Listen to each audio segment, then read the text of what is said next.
Good evening, everyone. This is Brother Benson, and this evening I'm glad to be having two of my brothers, uh, Makobura and Miguda, just tupige gunzo kidogo ama tuongelee vitu ambazo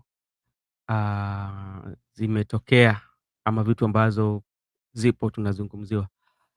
Kwanza kabisa, wacha niwasalimu. Miguda, how are you doing? I'm doing very well, Brother Mhm. Benson. How about you? Everything is okay? Yeah, everything is very much okay. We are managing. I'm managing personally. Okay, how was your day so far?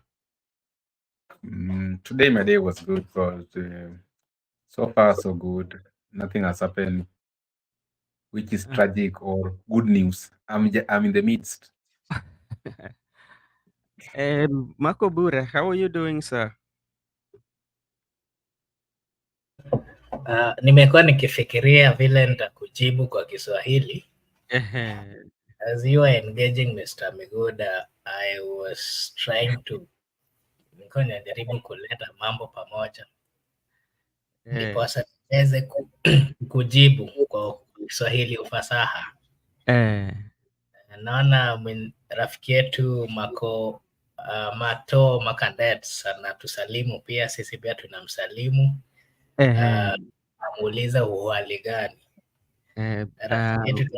Gibson salama. Naona hata Gibson Kona ako hapa anatusalimia. Sisi pia tunawasalimu mahali popote walipo. Na tunawauliza hali yao iko vipi. Sisi hapa tuko. Nadhani labda watuambie hapo Bato Margaret watujibu kwa Kiswahili. Amesema asalamu Brother Benson and the rest tuned. Thank you so much. How are you doing, my brother? We have Gibson Corner. How are you doing? And we are doing fine. I hope you also, wherever you are doing fine. And juzi hii weekendi before tuende kwa mada ya leo, unajua saa zingine inafaa tupige story kidogo. Mimi nilikuwa na kikao na wenzangu, harakati za kikao, maneno ikakuja, tukaanza kuzungumza, na baadhi ya vitu ambazo tulizungumza ni vitu vingi tu zinahusu tu nchi yetu, lakini kuna kauli ambayo ndugu yangu mwingine alikuwa amesema kwamba katika hii dunia kuna mambo mawili tu ambapo inaweza kuwa mzuri, itakusaidia kuwa na Mungu wako na kukuwa na bank account. Hizo vitu mbili ni muhimu, ambao umeweka pesa yako. Janga ikikutokelea ni pahali ambapo utaenda na utafunguliwa bila tashwishi. Sasa mtu kama Marco Bura ambaye anahusiana na sana sana mambo ya pesa, unajua, as somebody who is dealing with money, yeah, this guy said this: it's only your bank account and God. Those are the only thing that I might say that if you have problem, you will get accepted. Just in case, maybe if you have friends and the friends sometimes might leave you, you know, but if you are very good with your bank account, you will go there and your bank account will sort you out. Sisi Kiswahili tukimenya, jua mimi nimetoka Mombasa yani salama, lakini asante sana. I'm all right, thanks guys, I have learned some Kiswahili too. Safi sana. Hiyo ni mzuri. Basi itabidi tuanze kuongea kwa Kiswahili. Linda Kanini, habari zenyu? Niko mzima, tuned in. Niko mzima kama kigogo. Niko tuned in. Waswahili wako hapa. Sasa itabidi leo tuzungumuze Kiswahili ama tutafanya vipi? Okay. Itakuwa vyema tukichanganisha, kwa sababu kuna wale watakuwa wako vyema sana kusikiza Kiswahili na wale pia watakuwa vizuri sana kuzungumzia lugha ya Kimombo. Marco Bura, we want to look at what is taking place in Mount Kenya, and I want to look at it in a very different perspective. And the perspective that I want to discuss with you, and how does it help the people of Mount Kenya? the wrangles or the power that is taking place. Because as you know very well, on the weekend, the president went to Nyeri and the deputy president was missing. Prior to that, actually, that the Sunday president attended two churches, two services. One was in Nairobi. Then after doing Nairobi, he flew to Nyeri. But what stood out was about the politics of the pulpit. It's coming back in full blow. It is there. And I was so much surprised that in the process, that despite the wrangles that takes place in the Mount Kenya, recently, not long ago, we had an incident where lives were lost. But yesterday, I did not hear President saying even that he want to see the report of what happened. I have not heard even the Senate summoning the owners of the school to come and explain, or the report showing that there are some guidelines that are laid down by the Ministry of Education in those dorms that were not followed. But what was there was about how Kimani Ichung'Wa telling president there's a snake in your government and you need to take off that snake. Yeah. Forgetting about the real issues. What is taking out Gachagua out of the government will solve the issues that the Mount Kenya, if to say that we can concentrate on the Mount Kenya, is going to solve that. It came from Ndini Nyoro, because I can remember prior it used to be Ndini Nyoro that was fronted to be like a spokesperson of the Mount Kenya, but now I'm seeing the Kindiki. I would want to also to weigh on that. You know very well that in those areas and even those leaders, the 48 of them who came and say that now the Kindiki will be like a spokesperson to the government, the linkage between them and the government. And my question to you again is, what is the role of them, the 48? Because they're elected to represent the people. They are elected to take those issues, that the challenges that the people on the ground, all the 48 constituencies are facing. They should take them to parliament and they discuss, then it can be solved. How is Kindiki going to answer that? So this is what I want you to weigh your thoughts on. How does it help, or how does it assist the people of Mount Kenya? And how does it also bring development, not only to Mount Kenya, but to Kenya at large? MUGUDA, your take.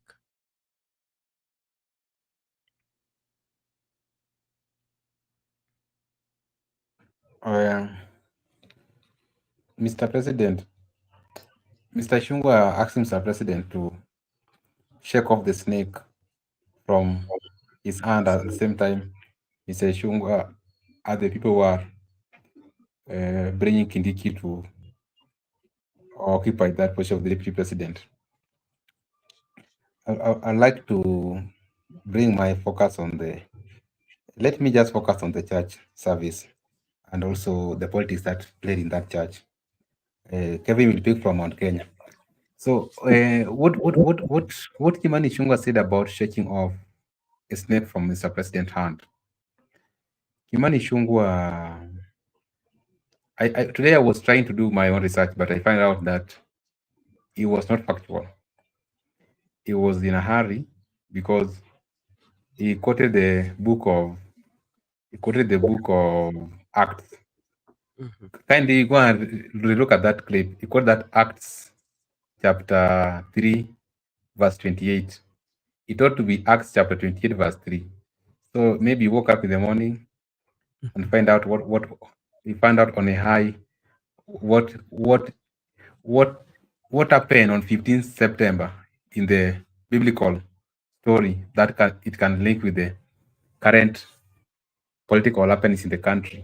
And he found that on 15th September, it was Sunday, Paul at Malta, Paul shook off the snake from his hand and nothing happened to him. The reason why I'm saying that, because if you look at it in the historical perspective of what Kimani Ichung'Wa was saying, it was correct, but his linkage was not factual, because if you read that book very well, that facts, there are things you must find out, that who was the author. Luke is the author, and Luke also wrote the St. Luke Gospel, that Gospel book. So the continuation in the Acts is the Gospel of Jesus Christ. So you find out that the content of that book is that it was the spread of the gospel from Jerusalem to Rome. Paul was moving from Jerusalem to Rome. So you find out that actually Paul was a prisoner.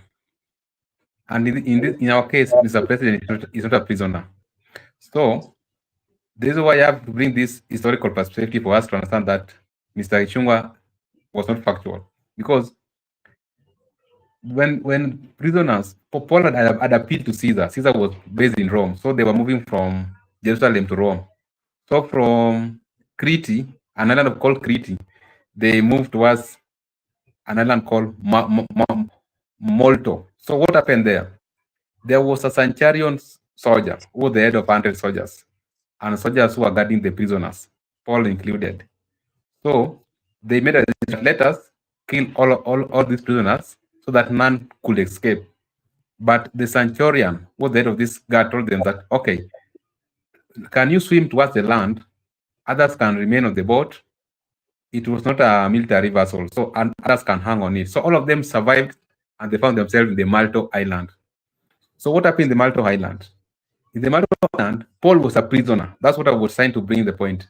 In this context, Mr. President is not a prisoner. We, the people of Kenya, we are the prisoners. So it means that we are in the bondage, not Ruto. Ruto is not in the bondage. There's no need for Ruto to shook off the snake from his hand. It is us to shook off that snake from our hands, and that snake is Ruto. The interesting part of it, he referred to Ruto as cunning hair. There it was very factual, because the phrase cunning hair, you understand, the phrase cunning, it means that someone is clever, someone is sly, someone is tricks, who is trick. And Mr. President, as used, is in the metaphor. You can say that Mr. President is a deceit and evasive politician. He's a shrewd politician and a strategic one, because he's using his character of hair as cunning to outmaneuver his opponents and his friends. Rigiji is his friend. Raila was his opponent. Right now, he's kicking Rigiji out of the equation, bring Raila in, who was his opponent. So Kimani Ichung'Wa was trying to say that he's a cunning hair, because he has used that art to outmaneuver his allies and his friends because of the nature of the dynamics of the politics of this country, because people do shift from camp to camp. So, Mr. President, I can confirm that he's a cunning heir, but it's not Paul. That was very wrong. It can't be Paul. The people of Kenya, the Paul. So he's a cunning heir because his relationship with Rigathi Gachagua has come to stand still, and they're bringing in Kindiki and in the expense of dividing Mount Kenya. So his deceit, is evasive, is not honest, because he's achieving his goal through deceitful ways. And also the way he managed to get Mount Kenya votes, it was through deceit and all those blah, blah, blah, blah. So in my submission, let me just ask, in my final submission, I would like to say that the issue in Mount Kenya is at the benefit of William Ruto. So let me ask you a question. Yeah, because you are very good when you come to law, and people, actually those who are watching us should know that MUGUDA is a law student, is becoming advocate very soon. So we have advocate. You can get a pro bono services from him.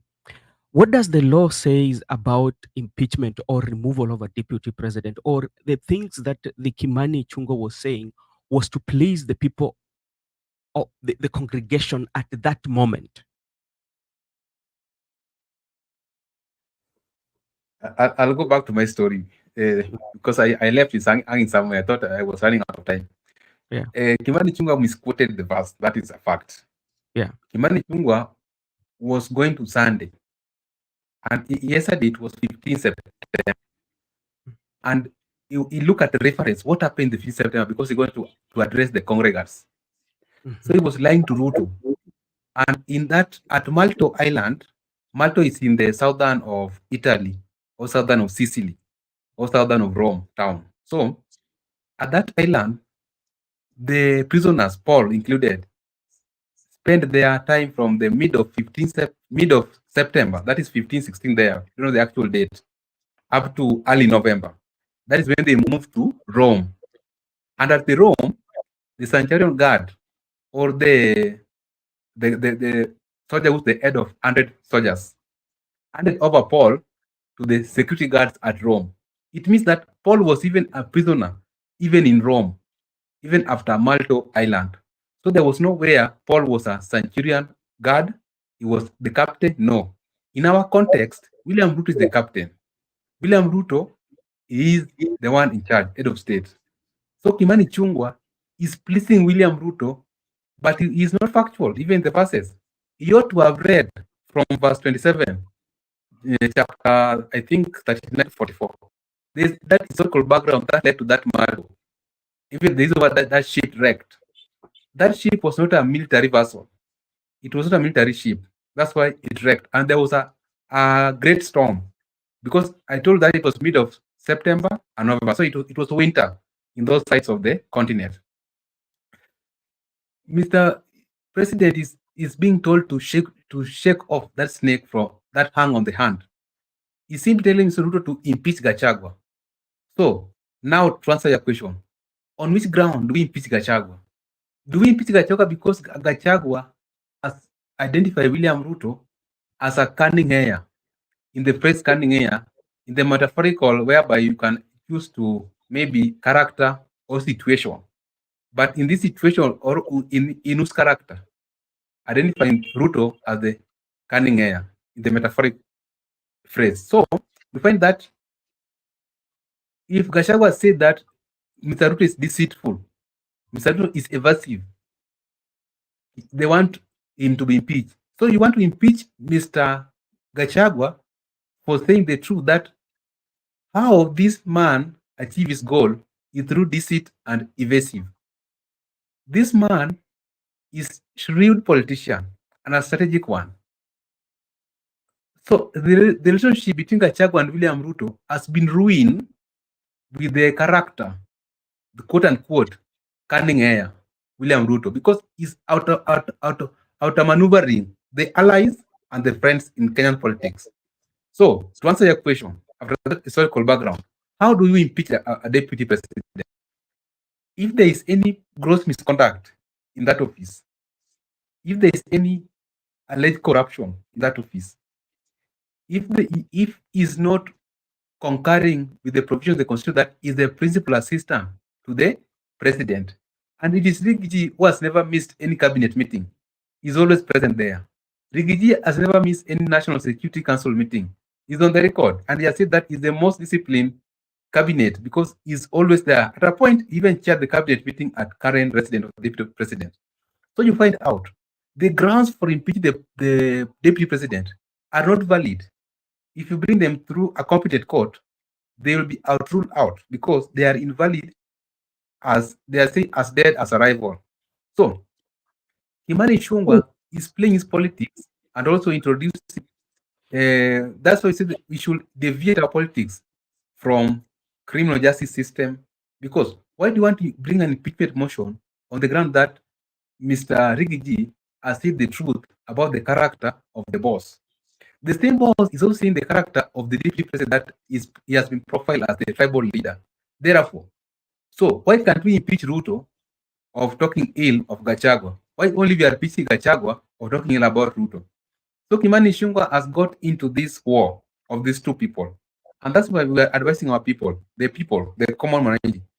Let us not get into this war. Let us avoid these people. Let us focus on our things. Let us do oversight, because they want to bring us into their war for their political gain.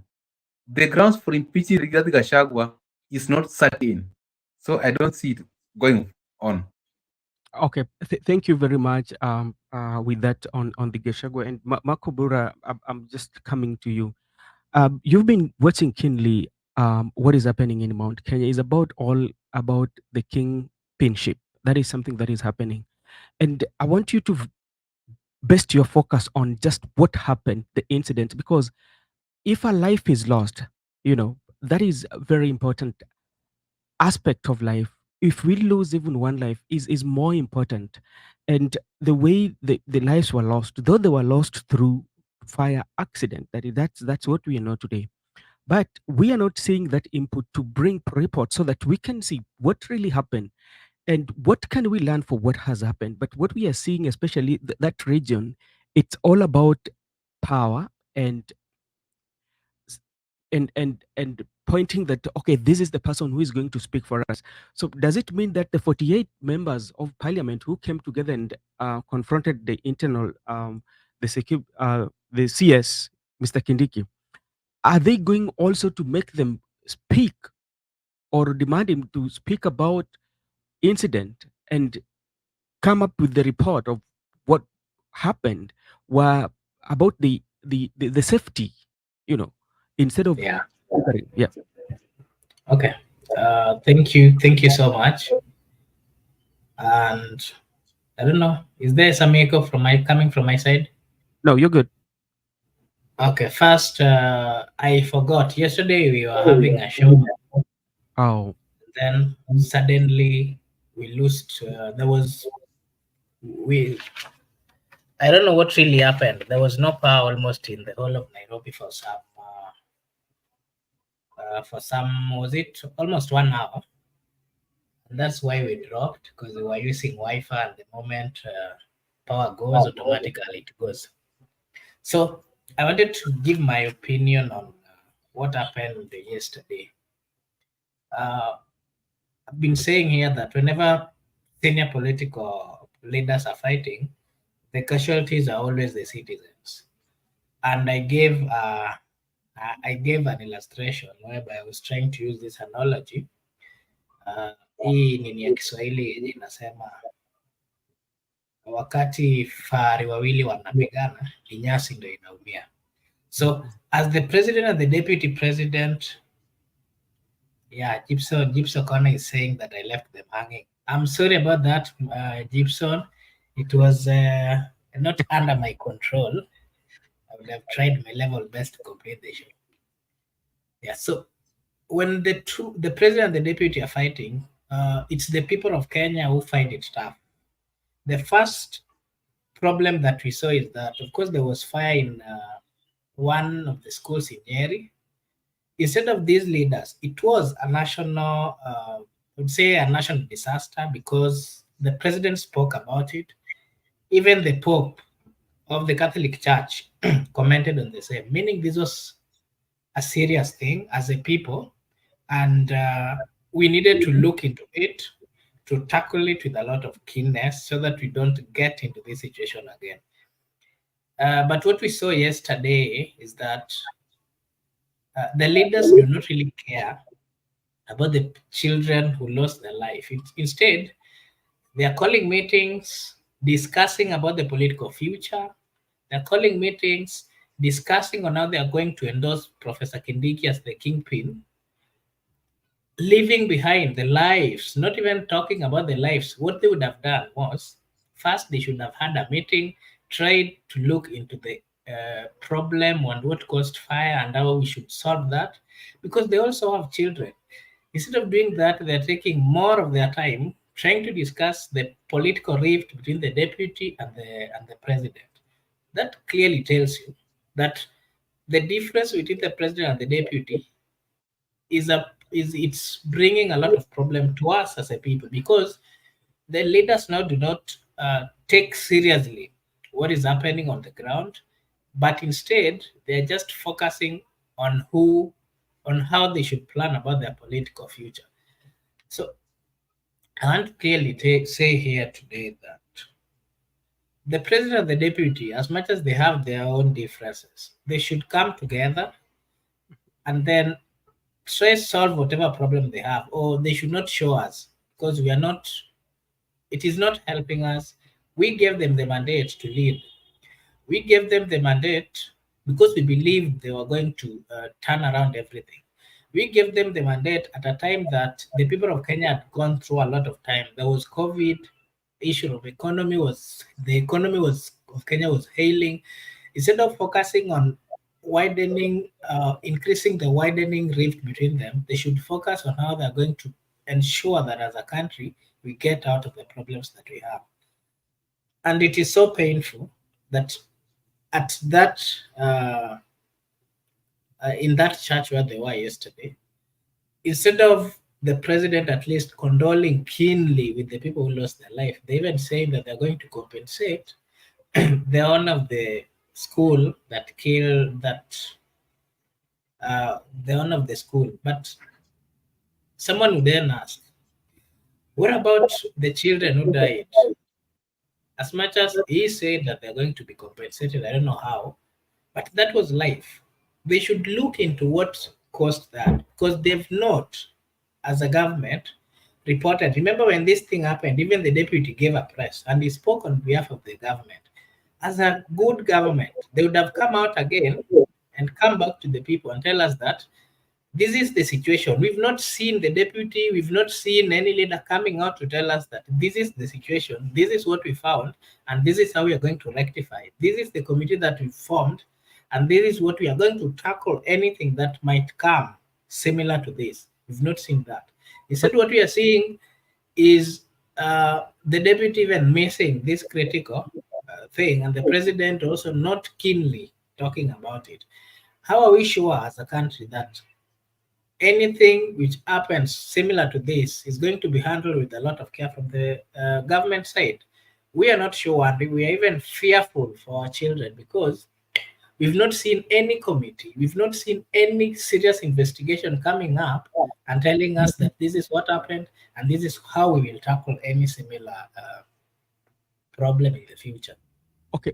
I think I'm coming back to you. You've mentioned about the compensation, and that was there. And I heard the president was talking about talking to one of the representative of the area that kutengeneza hiyo mpango, and he said he's going to compensate the school, that is one, and it's also going to give assist with buying some materials for those who are going back to school. But my question is, what is the formula of these kids going back to school? Remember, uh, what happened? Have they gone through counseling? That is something that also you have to ask these kids who might have escaped, who are alive. Yes, even the entire school, because it was quite much tormenting to see a dormitory burning down in flames as a student, and some of your friends are there. Did they get the right counseling? And that is one. What about those who lost? Because I can remember this was a national issue. I don't think like the president did. I don't think he called a presser to speak because he's the father of the nation. It requires, when such like disaster happen, you have to call and talk to the nation, talk to the families, because I usually see, especially when to this developed world, when an incident like that happened, the president has to be briefed. Either the president, if it's so massive, the president will take his time and go and mourn with the family. Yeah, just go to talk to them to make them feel that they're a part of the society. That's which did not happen. Or if the president had a press, I did not see one. That is that. Then another stage is the people who have lost their life, especially now the school management. Who is responsible for this? Where did they miss? And where is the Senate or the parliament? Because the committee in charge of education should bring that the management of that school to board and ask those questions. But I'm not seeing that one happening. Even the area member of parliament is not pushing for that. So what kind of leadership is it? We are not pushing for essential things that matter to us or things that matters to society. Yet it comes to politics, you're pushing for politics. So I don't know how they gauge it between the life lost and finding the real issues and how to correct it, and power on how to get power 2027. You might continue. Yeah, maybe it is really tough to understand what is really happening in this country, especially when it comes to what the Constitution says about life to right. I mean, we have a right to live in Kenya. We have a right to be guarded, and the government has a right. We expect the government to protect us. In this situation, what is happening is not really good, because at one point we were even told that almost that 7 children were missing. Then after some time, they told us that they were found in Uganda. The question is, how did they get to Uganda? And no one has. I think the Uganda was just a propaganda. I tried to follow up on it. It was just But it was in news. It was yeah. in news, and it was everywhere. No Uh, one has really even come out from the government side to tell us that, okay, maybe this was a propaganda. There's no one. mhm. But we are parents and we are citizens of the Republic of Kenya. It is a responsibility of a serious government to ensure that they brief us, especially in this national crisis or emergencies. That is why we partly applaud the deputy president. When this thing happened, he called a press and he gave us the situation of how things were. But again, after that, they didn't come back to tell us. It is really it is now not easy even for the parents, especially those that have their children in boarding. They are not at ease because they've not seen any serious interpretation of what really happened, plus good information from the government that would somehow at least make them understand what really happened and how things went. So I want to say that the differences and the politics that these people are trying to measure in is not really helping the people. The difference between the deputy president and the president is not helping. It is also in order for members of parliament to sit and have a discussion, knowing very well that there is a deputy president in office, and then they try to front the cabinet secretary. That really, of course, they knew very well, as much as they have differences with this, what they should know is that we have a government in place, and this government have a deputy and a president. They know very well that the differences are because of 1, 2, 3. What they should actually do is they should try bring these two people together before taking too much time to widen more the rift. Because the moment some of them are supporting the professor, the CS, and some of them are proposing the deputy president, and of course, there is no any clear ground for members of parliament to impeach the deputy president. The only thing that maybe they can hold on is that the deputy is opposing the government, is acting as opposition. But truly, if those things are investigated, according to what the deputy president has been saying, the deputy president coming and saying that mimi nimekuja hapa kwenyu lakini I'm not going to promise you any roads, that is not opposition. That is the truth of the matter on the ground. So if they try to take him through the parliamentary way, the impeachment way, of course it cannot work. So now what they would have focused in is trying to bring these two leaders together so that they finish the work that the people of Kenya gave them. Come 2027, if there is any leeway of them discussing more political future of their region, they would have done so. Today, I saw the deputy president having a discussion with Professor Kindiki. They were actually in Nairobi. Yeah. And I think such kind of things should also teach us that as a people, sometimes when we see differences between political leaders, we try taking them personal. But these people, it's just a game they are playing. And we need to understand sometimes that these people, they really do not care too much about us. So as much as we should try understand them, but we should not take things too personal. Okay. The problems are not beneficial, but of course they are widening the rift between the people of Kenya and the tribes, especially those in Mount Kenya and even the entire country. it is also slowing the process of provision of services to the people of Kenya, of which the Constitution guarantees us that they swore to respect the Constitution. They're actually not doing that. Instead, they are giving more of their energy discussing the problems between the DP and the president. There's also lack of trust from the people. We, the citizen, we don't trust this government because they do not trust each other. The president and the deputy do not trust each other. They're speaking a different language. So we lack, there's no goodwill in this government. There's no trust as a people. If you go anywhere, you ask any Kenyan citizen, they will tell you this is the worst government that they've ever had in the history. Okay. Thank you so much, Mr. Miguda. I'm coming to you, and Mokobura has talked about the respect or the obeying of the law, and we know very well that in the power of hierarchy, the deputy president is in the higher rank as compared to the majority leader Kimani Ichung'Wa, but you see that by him not respecting that office, that shows that they are not respecter of law. And Miguda, you talked about the church and the quoting of the Bible. And what do you say about the leadership of the church, whereby they know very well that Kenyans themselves, the Kenyans themselves are not at a good place in terms of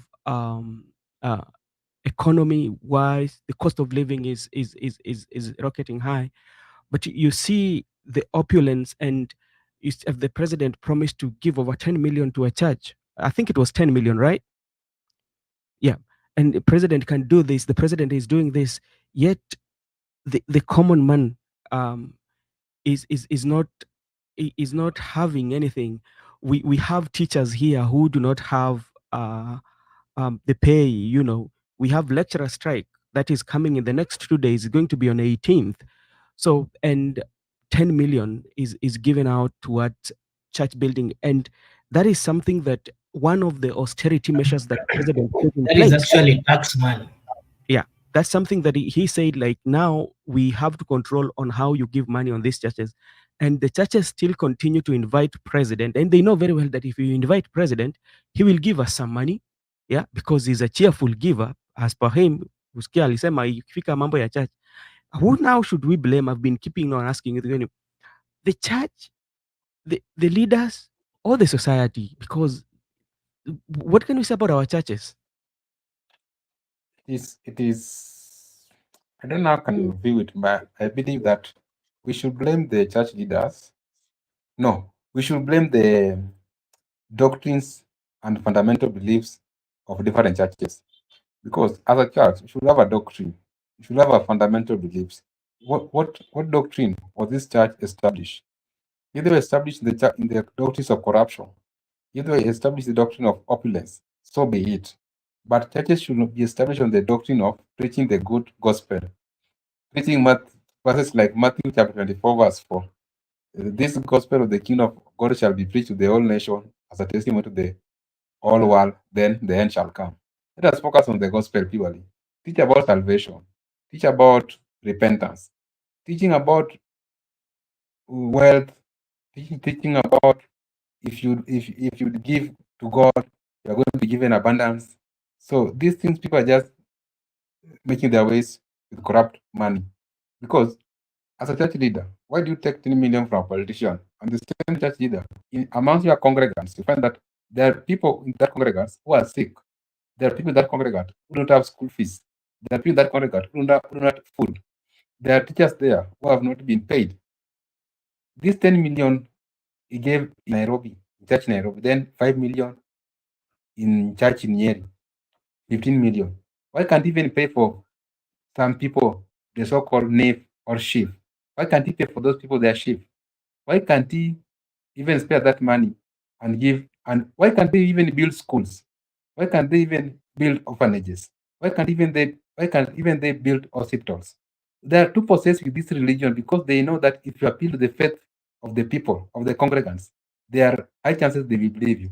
And I was astonished because I saw even the bishops were clapping for Mr. Ruto. Why are they clapping for him? Is he a god? He's not a god, just a mere human being. The difference between them and Ruto is time. He's the president.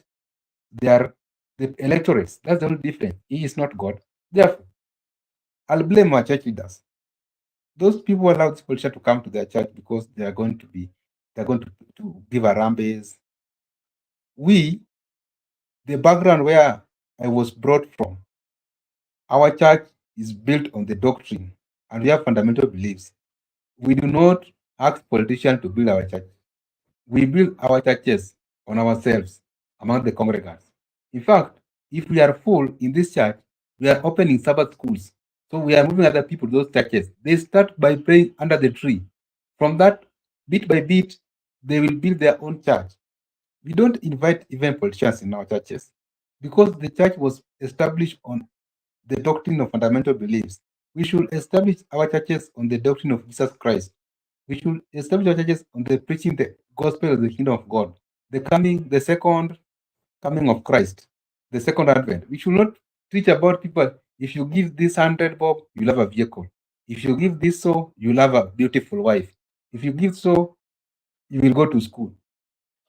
That is establishing a very wrong culture to the people of this country.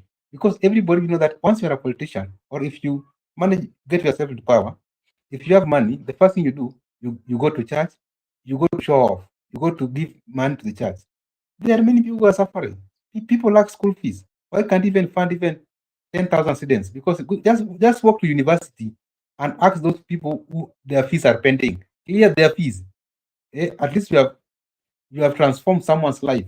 But you're going to church, you are giving a bishop Lexus, you are giving a bishop 10 million. Even Sakaja was not even ashamed of himself. He goes ahead and tell the bishop, I have your Bahasha. Bahasha for what? These things of giving Bishop Bahasha. So that bishop, whenever bishop is talking to the congregants, he will ask them kindly vote for so and so because he usually come to this church.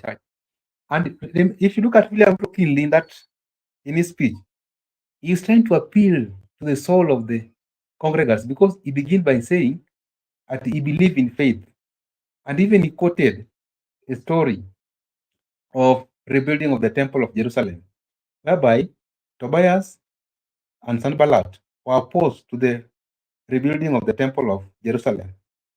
And they go ahead through command of Nehemiah from God, and the temple was built. So he's trying to tell us, those people are opposing my Arambis. Those people are opposing whatever I'm doing. Even they were in the Bible, they were opposed, but the work goes on. So through faith, we will have achieved our target. Then the Christians will believe, okay, our president is talking about faith. And he goes ahead, quoting verses, talking about faith, talking about Jesus Christ, talking about God. So people believe in. But does he reflect faith himself? Does he reflect Christ? Does he reflect God? That's why even sometimes when he's in crisis, political crisis, people should not go to rescue him the way Raila rescued him. It is God who is punishing him because you can't. If you look at the book of, let me just quote some Bible there. Today I'm too much into Bible. If you look at the book of Zechariah chapter 8 verse 16, it is very categorical that you should speak truth to each other. And even those courtrooms, you should speak justice. Therefore, because he's a man of God, he's purporting to be close to Jesus Christ than any other person, he's purporting to do what Christ teach about giving. Let him also do what Zechariah said in his chapter 8, verse 16. Let him speak truth to the Kenyan people. Let them also render justice to the people of Kenya. If you are reading the Bible, don't be selective. Read the Bible whole and interpret it whole. Don't be like Kimani Ichung'Wa is coming with a verse and reciting chapter 28, verse 3. And he shook off that stone, shook off that snake. And the snake he shook off the snake from the hands and nothing happened to him. But it's not going to verse 4. If you go to verse 4, it's very clear that there was a culture in that with the native people, they have a culture that they had their goddess called God of Justice. They knew that Paul was going to die because he was a murderer. And they don't know how He even sailed to the island. So, because Paul survived, was a significant that Paul was not oppressor. Paul was a slave, and it is Christ who made him to survive. Therefore, we, the oppressed, we, the slaves, we should not allow someone, or we should not give some platform into our holy altars to drive his own political agenda, to drive his own interest at the expense of the congregants. Thank you, Mr. Meguda. Maybe something that I also wanted you to have a look into is at least every weekend, if not the deputy president, then the president. And whenever they go to these churches, they've been giving not less than 5 million. While he was in, before he went to Nyeri, he had given almost 10 million at May.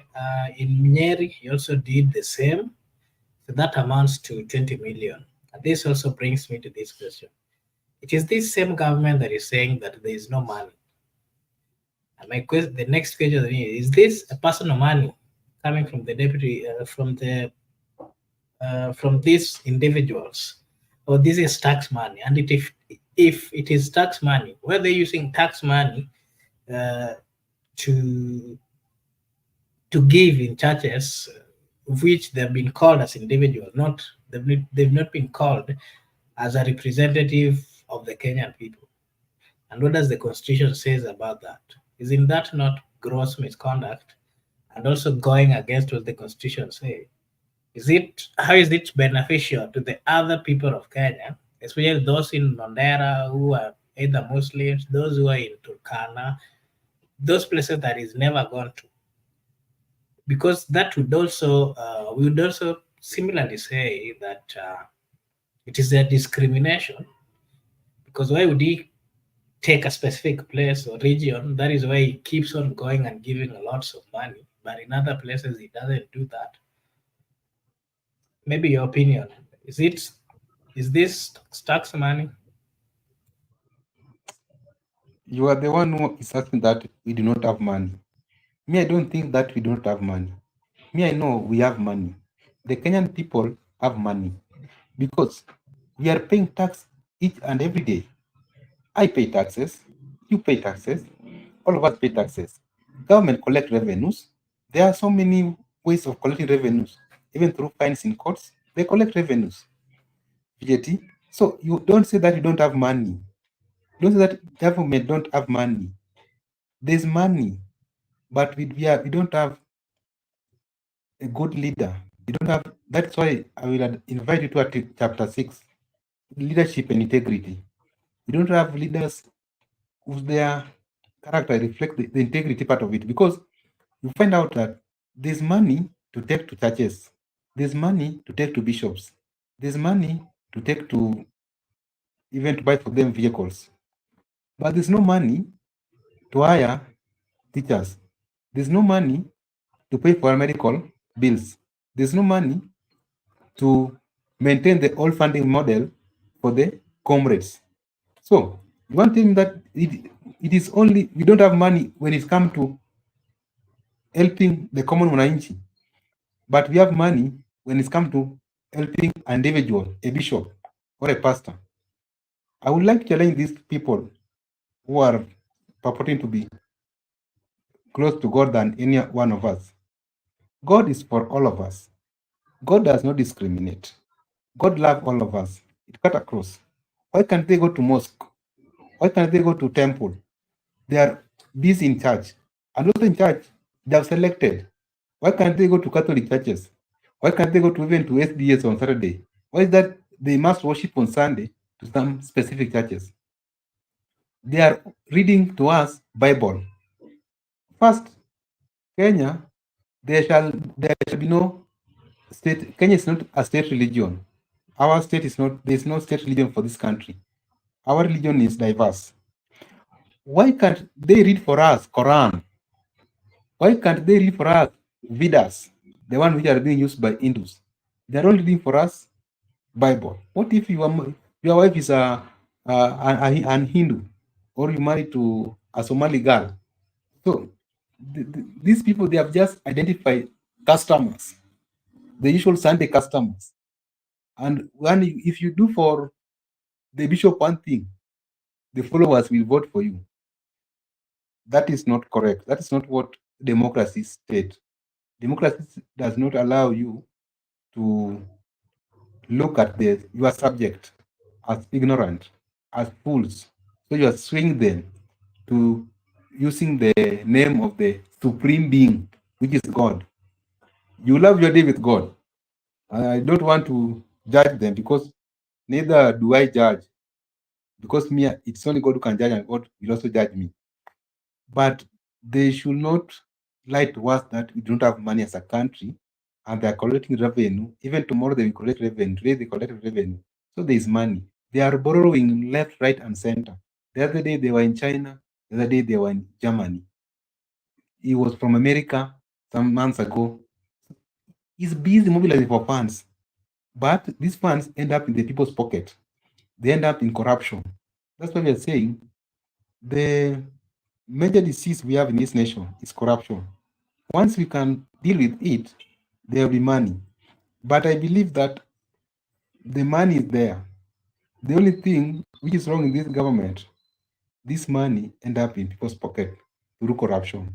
If they can end into projects, into service delivery, we can transform our nation.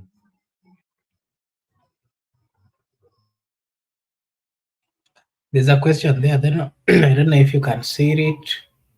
When the religious leaders get the money, what do they do with it? I don't know what they do with it. If I become a religious leader, maybe I will know.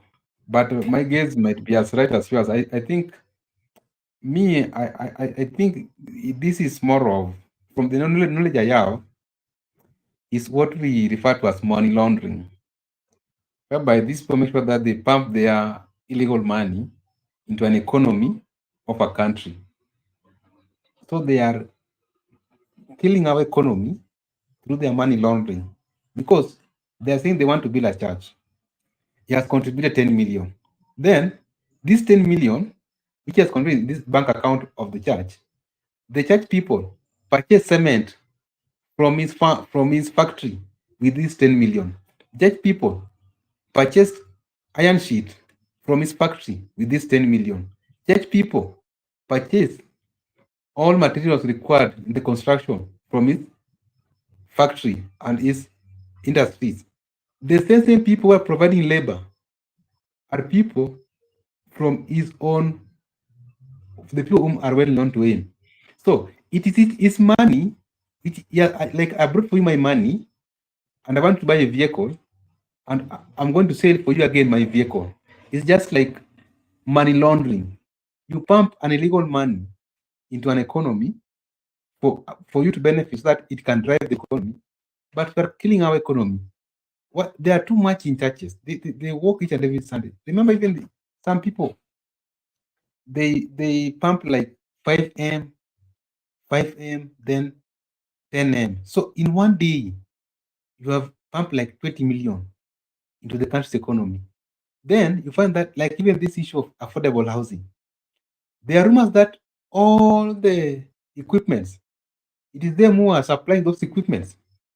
Even this issue of, for instance, let me just, the devolved government, you find that there are some counties, all the counties functions, they are doing it outside the country, outside the county, but to a specific politician hotel. For instance, the people in Muranga, MCS, might move to Mombasa to a certain politician hotel for the whole of that term. It means that's how these people get this corruption, away with this corruption.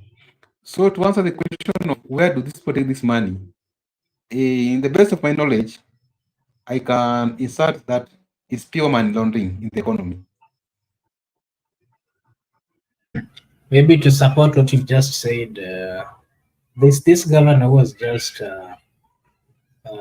taken to court. Former governor, he was from the governor of Samburu or Turkana. Was it Samburu or Turkana? The one who was jailed for almost 7 years. what was his name? I've forgotten. Yeah, so that governor, among the reasons why he was jailed is because while he was in office, he had given himself a tender of supplying petrol station. All the petrol station, all the vehicles of the counties were being fueled in one petrol station, and that was his petrol station. And it was also being said that at some point, sometimes even these vehicles were not being fueled, but the county would pay. Again, we've seen similar instances. There was a time we were being told that all in Narok, in the former government, all their meetings they were having in a specific hotel here in Nairobi, an hotel that is owned by one of top political leader. So that tells you that even these governors, they are doing more of business, and they think they're getting kickbacks from these kind of deals which they do on behalf of the people. They really do not care. Whatever money is circulating is just circulating between the politicians, is coming from the county, going to the politicians. They're just channeling these deals to themselves and their circles, of which that explains the reason why. That explains the reason why it is only a very few percentage of the people of Kenya, especially the political class, who owns a lot of money. They are the one who are billionaires. But if you look at the bigger percentage, the people of Kenya are not doing so well. So as a country, we really need to think. But the constitution is very clear. The constitution do not even allow them to do this. Chapter 6 somehow explains how they should be behaving, but then they've just decided not to do that. They've decided to do it the way they want it, of which as a people we are finding it tough, and it is not what is right. Mr. MUGUDA, before we get out of this issue of church, I wanted to ask you about we've seen some religious leaders. We saw the Catholic Church, we saw the SDA, I think the AIC or Baptist, I'm not so sure. We've seen some churches come out and clearly say that they're not going to condone political association in their churches. And since they came out and said such, we've not seen consistency of this political class, especially the president, deputy, going too much in the Catholic Church, the SDA. Does it mean because they're not given a chance that these people have taken a stand? We are seeing them consistently going to some small churches which were just not started so long ago. So are they taking this advantage to use the small churches to elevate them? Not just to elevate, just because they do not have that power to come out and tell them no, or what is really happening? They are using that advantage. Just to cite Catholic and SDA, we used to go with you in Catholic when we were in primary school. And also I went to a Catholic high school. In Catholic, we have Mass. We have different Mass. Maybe there's first Mass, second Mass, third Mass. It depends on which Mass you want to attend. For instance, in my village, we have like 3 Masses. The one in the morning for the English Mass, then from morning we have Kiswahili, then Luo Mass. So you find it that in Catholic Church, you can't meet everybody at the same time. People will be shifting. Those who will come in the morning, some will come mid-morning, some will come in the forenoon. So you find that those at forenoon might not be as many as those who are in the mid-morning and those who are in the morning, around before, immediately after dawns. So you find that if you go to Catholic at forenoon, you might find very few people. So they will not go to Catholic. They can't go to Catholic because they're looking at people are more. If you go to SDAs, they have their programs. For instance, they have even their daily bulletins. The way it was programmed, the one who's going to carry us through sermon, through lessons, through Sabbath school. Even if you are a host pastor, even if you came from America, even come from America, even if you are Mark Finley and you are in a small Sabbath school, there is no way you are going to be given that platform. It is that ordinary elder who will carry that day because they have their bulletin, maybe a week to Sabbath. They have all the people will be in charge of that Sabbath, including the people who will serve people food, the people will clear the pulpit, the people will be cleaning the church. So it's always programmed. So there's no one can amend or interfere with that program. That is in SDA. In Catholic, I've told you that. If you want to get, because they usually come to church at 4 noon. If you want to tell people at 4 noon, no one will be there at 4 noon. So you find that these people, they are going to this church whereby people don't have mass, people don't have the bulletins, they're not, they are even fixing their programs. I told there was a time when Governor Obado came to our church when he was campaigning. He sat there until the sermon was over and he was never given a chance to speak because the bulletins were out. Therefore, these people are taking advantage of these churches whereby majority of people do not have the correct doctrine of the church, do not have the fundamental beliefs. They don't have that the laid foundation of that church. And the laid foundation of the church should be Christ. We should be preaching about Christ. We should preach about love. We should be preaching about the kingdom of God. We should not be preaching about politicians. We should not be preaching about lying to the pulpit. We should not be preaching about fake promises in the pulpit.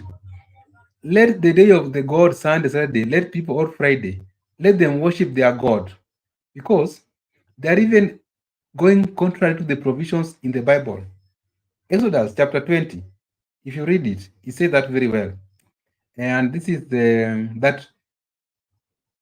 fourth commandment. And it is only the commandment with the tag remember, because God knew that human beings do forget. But now he put that remember the Sabbath day and keep it holy. That day you shall rest, make it for your God, only your God. They did not say that your Sabbath day should be for politicians. They never said that your Sabbath day should be where you are being given vehicles and money. So you see, these politicians, they have boast even to God that they have turned his commandment upside down and they have turned their day of worshiping to their day of politicking. That's how terrible a politician is. A politician does not care even about God's commandment. A politician purporting to know God more than you doesn't even care about remember the Sabbath day. That day should be purely for worshiping. That's why sometimes I say Catholic people, you see, when Father is there or Bishop, whoever is there, or Pope, they purely conduct the Mass, then people go away. The SDS, they purely do their sermons with their themes and people walk away. People can come back for those studies. But there's no room for politicians in those churches. There should not be room for politicians because even the Bible did not put them. The Bible is very clear. Do your work. You can do your politics in the 6 days. You can campaign from Monday to Friday. But on your day for worshiping, you should not be politicking. You should also rest. So the question is, at what time of the day do these people rest? Which is their day of resting? Because even if their day of resting, they're causing havoc and mayhem in churches. That's what how a terrible a politician is. Provided he's interested in being served, doesn't even care about God, doesn't care even the provisions of the God's law. They are even overturning the God's law. The only person who overturned the God law and never succeed was the Satan. The Satan is the one who bring a controversy into heaven. He brought that controversy to date. So that's why, and a human being should not even bring a controversy because a human being is a lesser being in the hierarchy of natural beings. So let us respect our God. Let us respect our churches. Let us not use the name of our God in vain. Let us not use our churches as platform for politicking. Let us have our day of resting and keep off from politics. I'd like you to observe some few politicians, Mark OBURA. You are a resident of Nairobi. Observe this politician from Ruaraka constituency, TJ Kajwang. Is always present on Saturday Nairobi Central SDA Church. He has never been given even a platform, even to greet people. He's just considered as an ordinary member of that church. There's no way people don't even, he's not even special. Even me of the Ambo, in church in Nairobi Central, they are just ordinary people. They don't even have the positions like elders in those churches. People don't even go to beg them for handouts. They are just ordinary as other people in that church. But you find these other politicians make your day of rest, be it Saturday, Sunday, or Friday, depending on how you interpret your Bible or your Quran or your Vedas. Make your day for resting. Do not collide with the provisions of God. Okay, thank you. Maybe before we end the show, I also wanted to hear your take on there's one of our viewers in the comment section talking about the Germany. The issue of Germany is really trending in the Republic of Kenya. People asking themselves, were they being lied to? Did the president lie? Did this government lie? Because we are getting now conflicting informations. Some are saying that the information that came from Germany was that there was no specific number of Kenyans who will be allowed to go to Germany. But what they said is that the positions which are there, they will have to follow the law. The vetting will have to be as strict as usual. But whatever you're getting even from our own news medias is different. Some are saying that the government of Kenya had secured a deal for almost 400,000 Kenyans. Some are saying 250,000. Yeah, so it is conflicting, and the people of Kenya are not really understanding. Does it mean that why are we getting these conflicting informations? Maybe just your view on that as we close, as we are getting to the end. So you still need evidence to prove that this government is defunct. If they can go to church platform and lie to us that the government of Germany has allowed them to export like 250 guys, people to go and work in Germany, both skilled, semi-skilled. And the government in Germany has denied that report that there's no any agreement. But if you had Mr. President was saying that tumeweka mkataba na serikali ya Ujerumani, so those are politics. You have to distinguish between politics and truth. A politician does not need to speak the truth. He can even lie in church. They don't care, provided the message is at home, provided the congregants at home. You know, this information of you telling us that the government of Germany has denied that report. Many people don't have this information. It's only privy to you, maybe, and some few people. Back at home, people are not even busy looking at those information. People are busy looking for how they can eat, how they can sleep. People don't even, so the government's aware because these people, they have intelligence. They have the NIS. NIS is across the country. They are briefing them. That information of that job opportunities. Majority of people don't access this information. They're just quiet at home. So they want it to sink to the people. Remember, by the time the Gen Z protest, Mr. Ruto went to Bomet and he was addressing the resident at Bomet that I went to X and they disappeared. And he was addressing the Gen Zs at Bomet. So he knew that the Gen Zs at Bomet knows that the Gen Zs are only in Nairobi.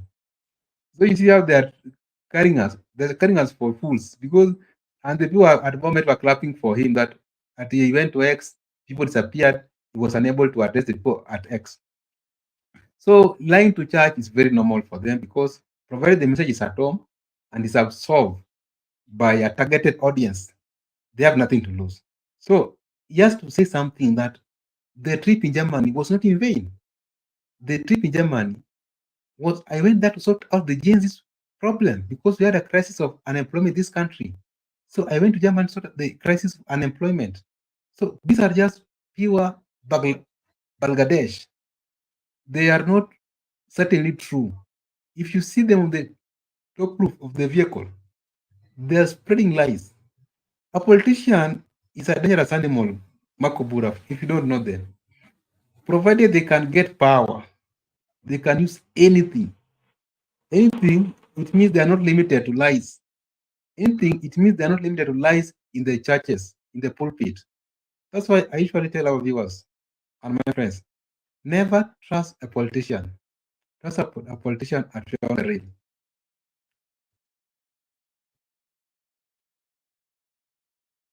Thank you. We are seeing interactive comments from WS Banker. Thank you so much. Gypsy Cotta, thank you so much. Judith Carita, Benson, Mato, Macandets, thank you so much. Linda Kanini, thank you so much. Silus au Silas Biambo, asante sana, na wale ambao wamekuwa wakitutazama, tashukuru, tunasema ni asante. Nataka tena kuchukua hii fursa kuambia wale ambao hawaja subscribe subscribe. You can invite your friends or brothers or sisters to also subscribe and be part of Brother Benson Media, because here we say your voice matters and it also counts. Gypsy Corner is saying that German can't have that count when they are looking to deport illegal immigrants to Rwanda. Rwanda too has refused to take immigrants from Germany.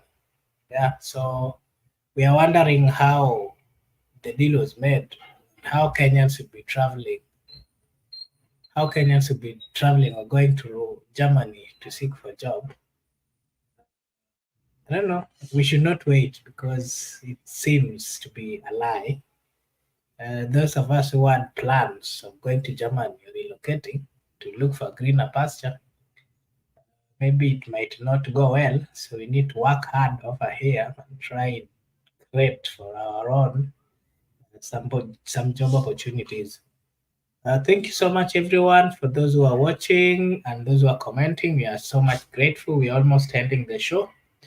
If you're new, kindly like and subscribe to BBM, Brother Benson Media. Mr. Miguda, maybe your final remarks before we end the show. My final thought will go to one. I don't want to be prescribed to an individual. Just go to politicians.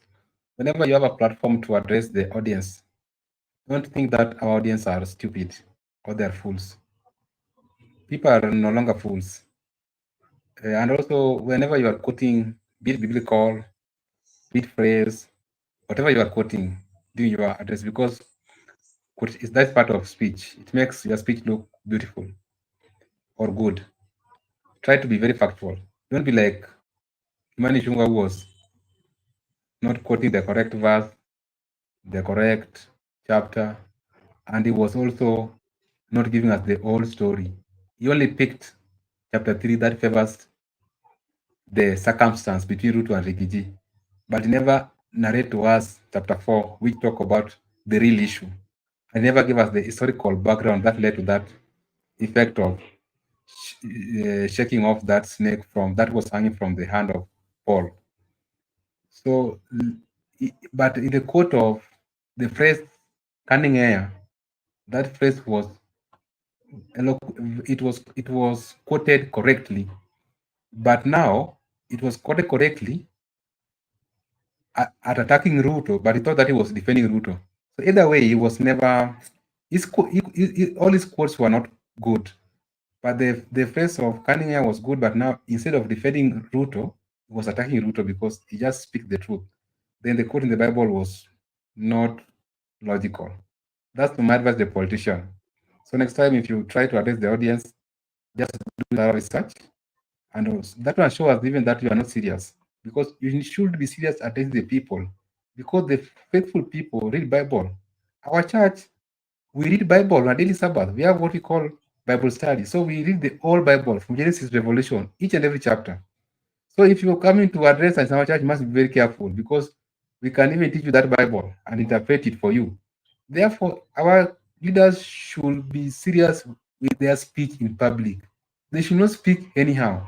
That is what we call hot air, because You can't just address people for the sake of addressing people that you have quoted the Bible, you have mentioned the president, and you have linked it with the current happenings in the country. No, you must be factual, and you must link the correct thing.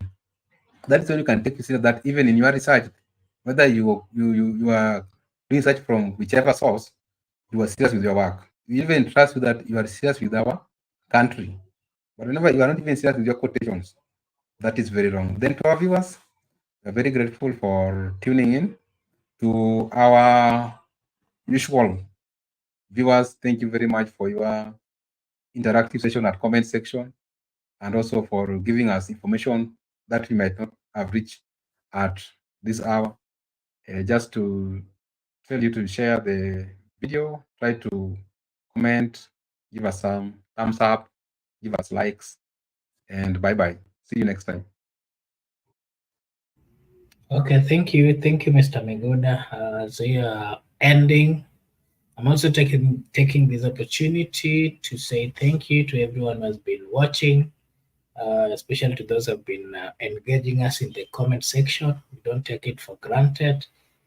We really appreciate and we thank you for your consistent support.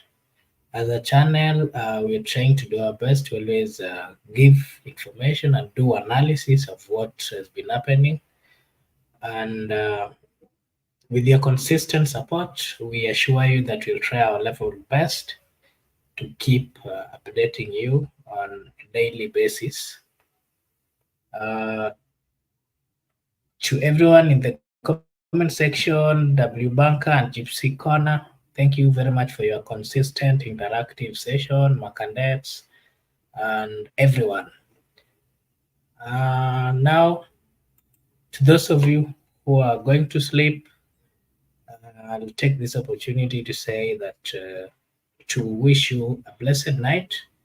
To those of you who are getting into the day, may God bless you na muwe na usiku njema. Tunashukuru sana sana na muwe na wakati mwema. Thank you so much and bye bye.